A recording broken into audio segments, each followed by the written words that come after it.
Hi, I'm Rev Myron. I'm a minister through Pathways of Light, and I've been a Course in Miracles student for 40 years. I'm going through the lessons this year, asking Jesus to clarify for me, and then I'm writing from that clarity. So that's what I'm sharing with you today. Why don't we get started? We're looking at lesson 183. I call upon God's name and on my own. Paragraph 1. God's name is holy, but no holier than yours. To call upon his name is but to call upon your own. A father gives his son his name and thus identifies the son with him. His brothers share his name, and thus are they united in a bond to which they turn for their identity. Your father's name reminds you of who you are, even within a world that does not know, and even though you have not remembered it.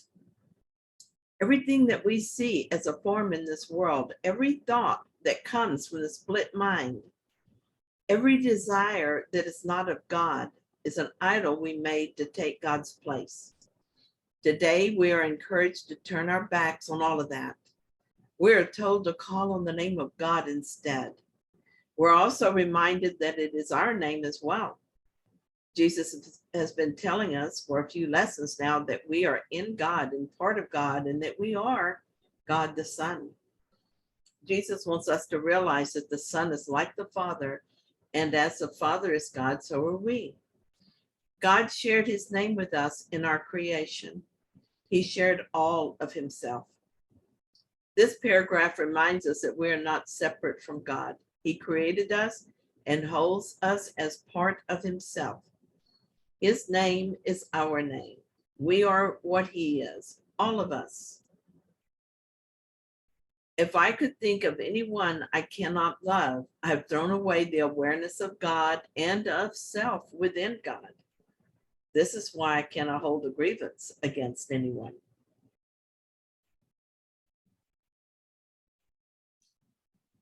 Paragraph 2. God's name cannot be heard without response, nor said without an echo in the mind that calls you to remember.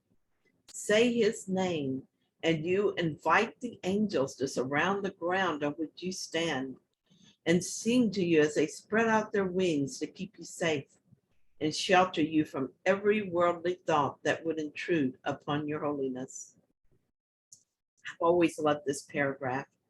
I use a symbol of winged beings hovering around me to represent the safety and love of knowing that I am my holy self, even as I dream of being a body in this absurd dream world.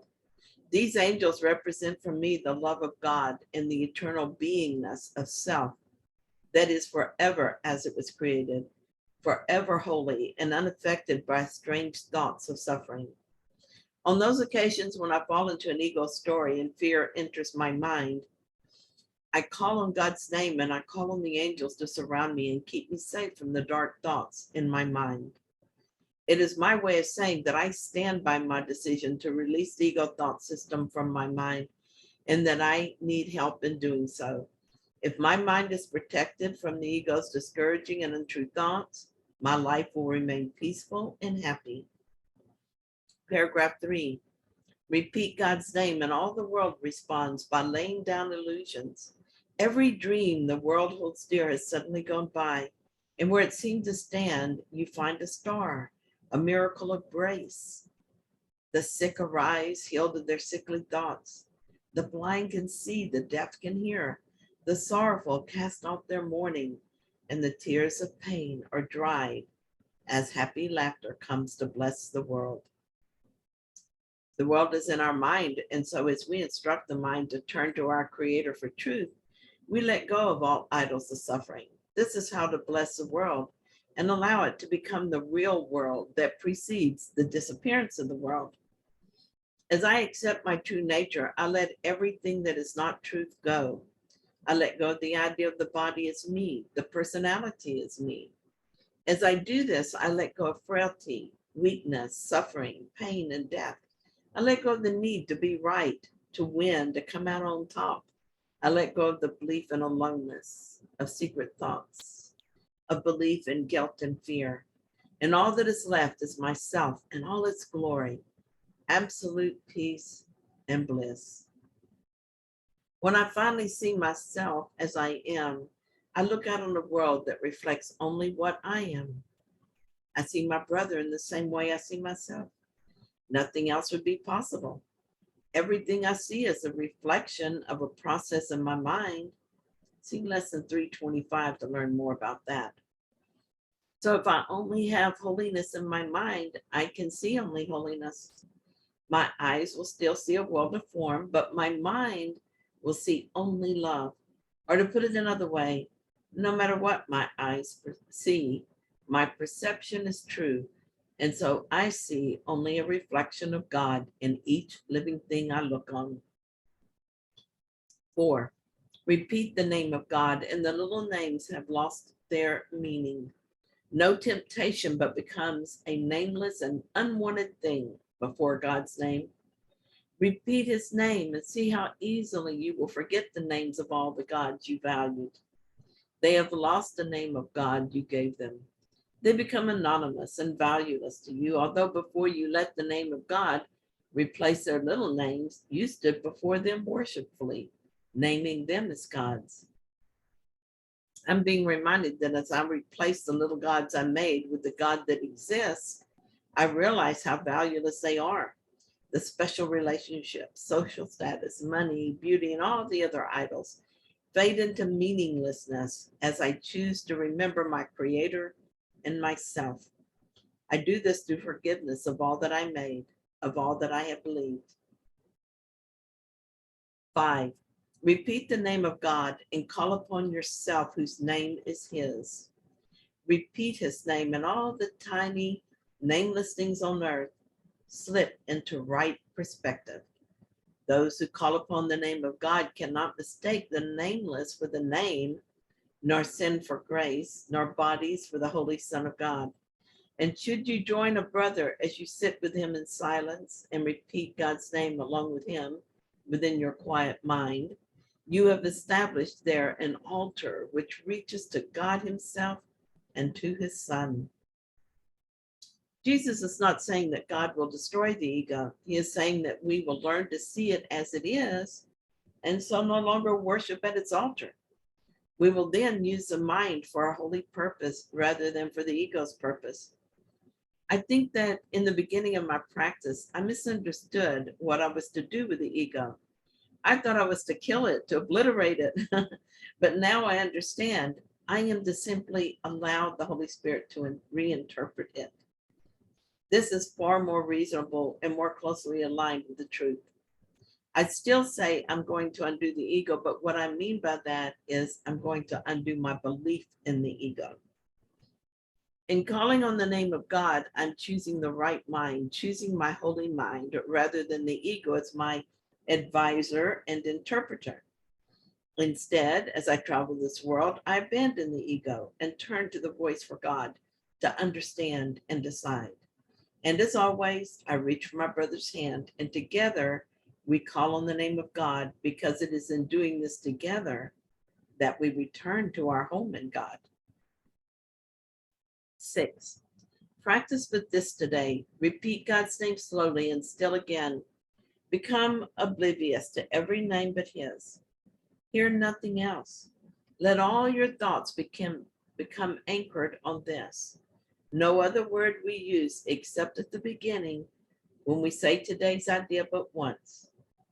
And then God's name becomes our only thought, our only word, the only thing that occupies our minds, the only wish we have, the only sound with any meaning, and the only name of everything that we desire to see, of everything we would call our own. I stopped at this point to meditate on this lesson. I repeated the name of God as I sat there, and let that be my mantra to carry me deeper. But of course, the ego mind isn't interested in silence or in peace. It wanted to think, and so I would instruct my mind to return to God. An interesting thing happened while I was meditating. I had a memory of a discussion with a friend. We were talking about ways to approach her life that will bring her closer to God. Suddenly, she reverted to telling me about her story and how other people are affecting our happiness. As a memory of that conversation came to mind, I could see that we had gotten too close to the truth, and her ego had her running for cover back into the story. I was about to dismiss it as just one of those random thoughts that come into the mind while trying to meditate. But then I had the clear understanding that this is what I do when meditation gets too deep. I run for cover in a memory or a thought of the future, or start feeling the body, and this pulls me out of the meditation. I will be aware of this from now on. And when I start to run away from God, I will turn around and run toward Him. 7, thus do we give an invitation which can never be refused, and God will come and answer it Himself. Think not He hears the little prayers of those who call on Him with names of idols cherished by the world. They cannot reach Him thus. He cannot hear requests that He be not Himself, or that His Son receive another name than His. At first, this paragraph seemed to contradict what I read elsewhere in the course. Here he tells us that God responds to our invitation, and this is true. It also says He does not hear our little prayers. On the other hand, we're told in chapter 13 that while God knows that we need nothing in heaven, He understands that in the world we do have needs. He also tells us that we should leave these needs to the Holy Spirit, who will provide them as long as we need them, and in a way that will not keep us here longer than needed. In the Song of Prayer, Jesus tells us this: you've been told to ask the Holy Spirit for the answer to any specific problem, and that you will receive a specific answer if such is your need. There is a ladder of prayer with rungs that are there for us no matter where we are on our spiritual path. At the top of this ladder, we use prayer to commune with God, knowing that we have no needs. At this point, we know who we are, and while it might be that we are still in the world, we are no longer of the world. Until we get to that point, we can still bring our needs to the Holy Spirit, knowing we're safe in His hands. In so doing, we are brought ever closer to the realization of who we are and that we have no needs at all.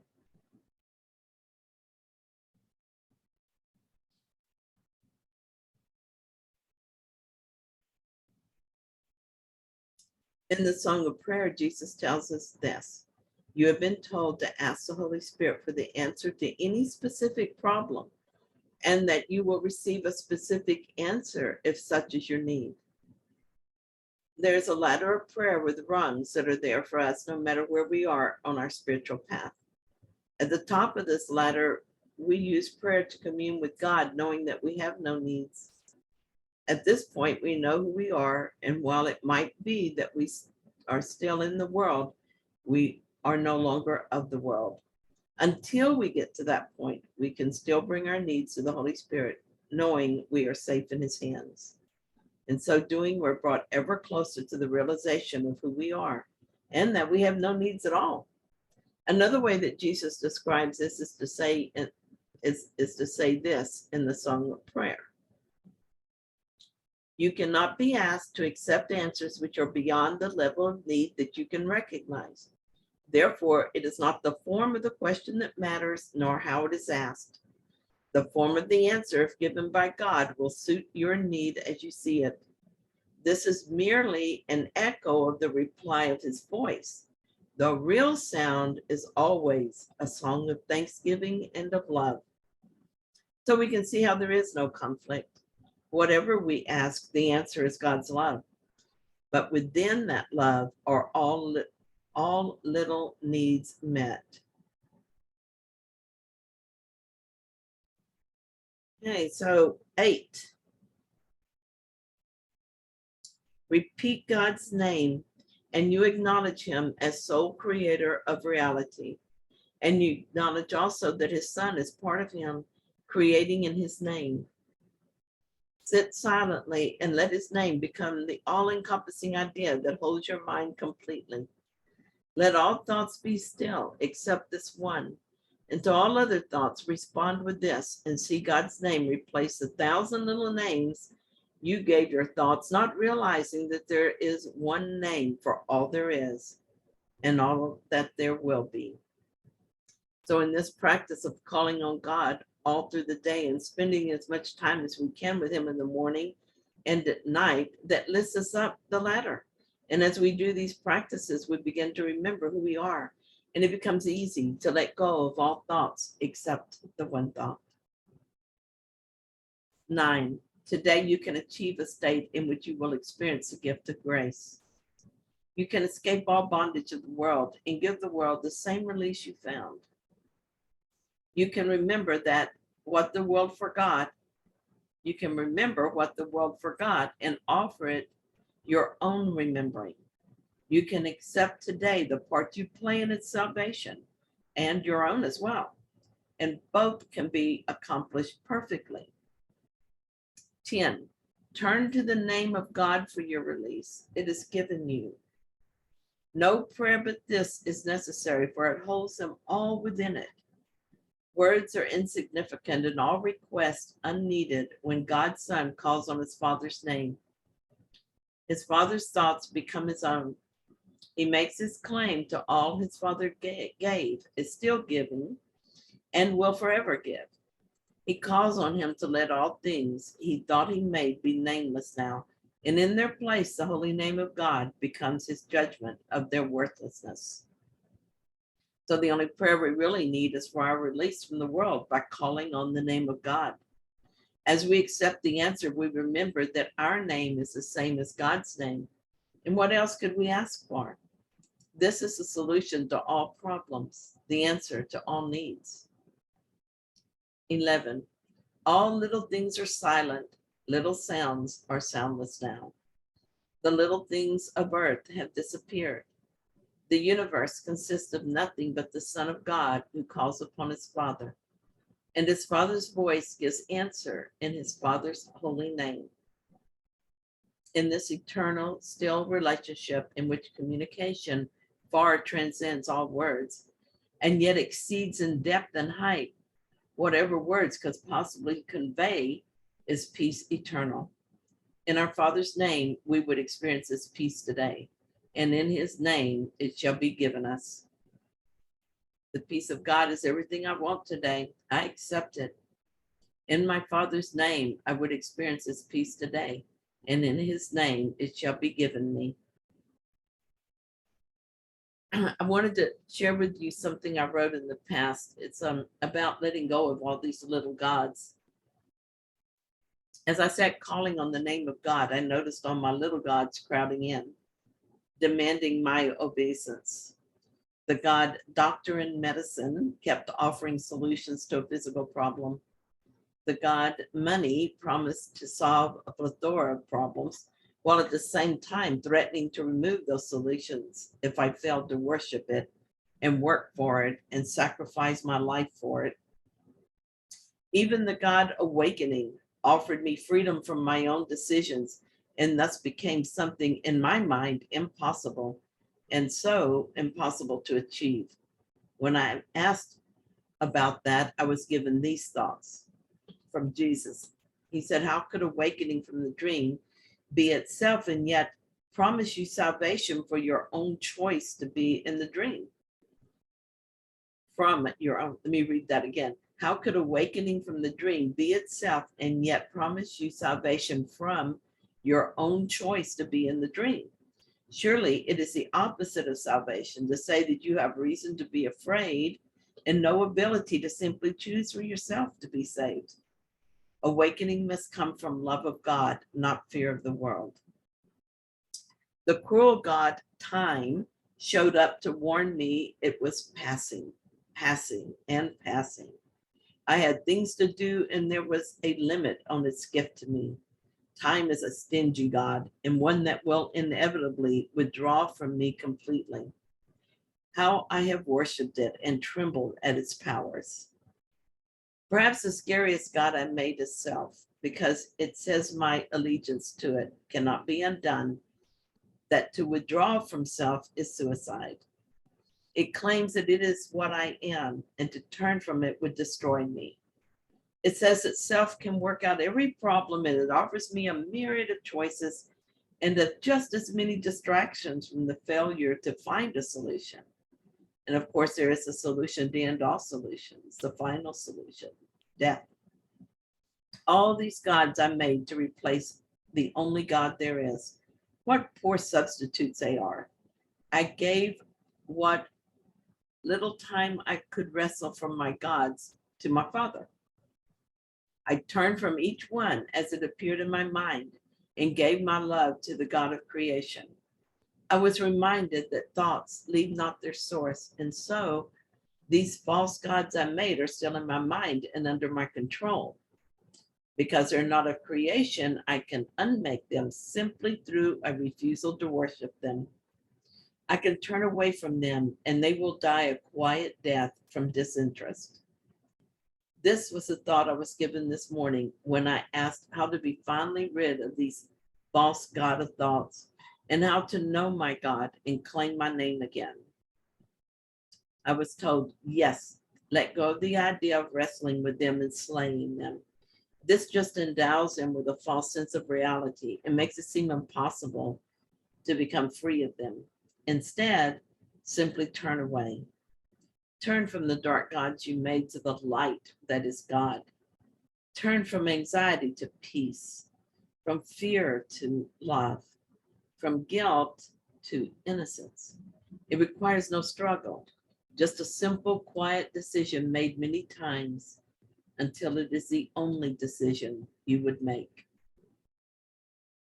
Another nice message there at the end. Thank you so much for joining me to do this lesson. And if you found it helpful, please like it. And if you haven't yet, please subscribe. And I will be back tomorrow with another lesson.